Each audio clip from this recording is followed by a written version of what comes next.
গাজায় যুদ্ধ ও মানবিক বিপর্যয়ের মধ্যে ফিলিস্তিন রাষ্ট্রকে স্বীকৃতি দেওয়ার ঘোষণা দিয়েছে বেলজিয়াম। এ মাসের শেষ দিকে জাতিসংঘ সাধারণ পরিষদের অধিবেশনেই আনুষ্ঠানিকভাবে এই স্বীকৃতি দেবে দেশটি। একই সঙ্গে ইসরায়েলের বিরুদ্ধে 12টি নিষেধাজ্ঞা আরোপেরও সিদ্ধান্ত নিয়েছে বেলজিয়াম সরকার। দেশটির পররাষ্ট্রমন্ত্রী ম্যাক্সিম প্রেভো সামাজিক যোগাযোগ মাধ্যম এক্সে লিখেছেন, ফিলিস্তিনকে বেলজিয়াম জাতিসংঘের অধিবেশনে স্বীকৃতি দেবে আর ইসরায়েলি সরকারের বিরুদ্ধে কঠোর নিষেধাজ্ঞা জারি করা হবে। তিনি বলেন, গাজায় চলমান মানবিক বিপর্যয় এবং ইসরায়েলের আন্তর্জাতিক আইন লঙ্ঘনের প্রতিক্রিয়ায় এই পদক্ষেপ নেওয়া হচ্ছে। বেলজিয়ামের পররাষ্ট্র মন্ত্রণালয় জানিয়েছে, ইসরায়েলের বিরুদ্ধে 12টি নিষেধাজ্ঞা আরোপ করা হবে। এর মধ্যে রয়েছে দখলকৃত পশ্চিম তীরের অবৈধ বসতি থেকে পণ্য আমদানিতে নিষেধাজ্ঞা, ইসরায়েলি কোম্পানির সঙ্গে সরকারি ক্রয়নীতি পুনর্বিবেচনা এবং হামাস নেতাদের বেলজিয়ামে অবাঞ্ছিত ব্যক্তি ঘোষণা।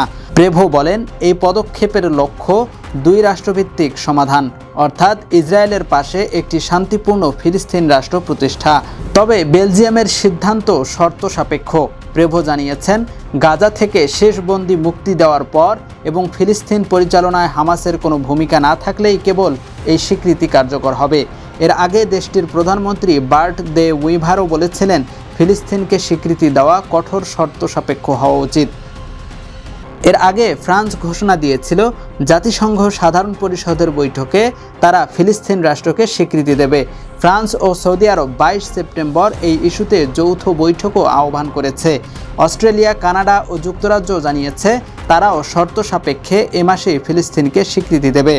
জাতিসংঘের হিসেব অনুযায়ী এখন পর্যন্ত 193টি সদস্য দেশের মধ্যে 147টি দেশ, অর্থাৎ প্রায় 75% রাষ্ট্র ফিলিস্তিনকে আনুষ্ঠানিকভাবে স্বীকৃতি দিয়েছে।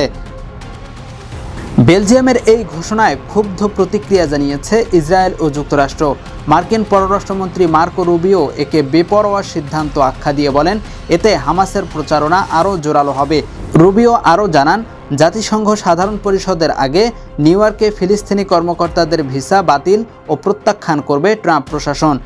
ইসরায়েলের চরম ডানপন্থী অর্থমন্ত্রী বেজালেল স্মোত্রিচ গত বছর হুঁশিয়ারি দিয়ে বলেছিলেন, যে কোনো দেশ ফিলিস্তিনকে স্বীকৃতি দিলে পশ্চিম তীরে নতুন অবৈধ বসতি গড়ে তোলা হবে। ইতোমধ্যেই অস্ট্রেলিয়া, কানাডা, নিউজিল্যান্ড, নরওয়ে ও যুক্তরাজ্য স্মোত্রিচ সহ 2 ইসরায়েলি মন্ত্রীর ওপর নিষেধাজ্ঞা দিয়েছে। ইউএফটি ফার্স্টের সাথে ট্রেড করুন যে কোনো জায়গা থেকে। ক্যাম্পাসে ক্লাসের ফাঁকে, ঢাকার জ্যামে বসে কিংবা ঘরে বসে, ট্রেডিং এখন হাতের মুঠোয়। তাই ট্রেড করুন যখন খুশি, যেখানে খুশি।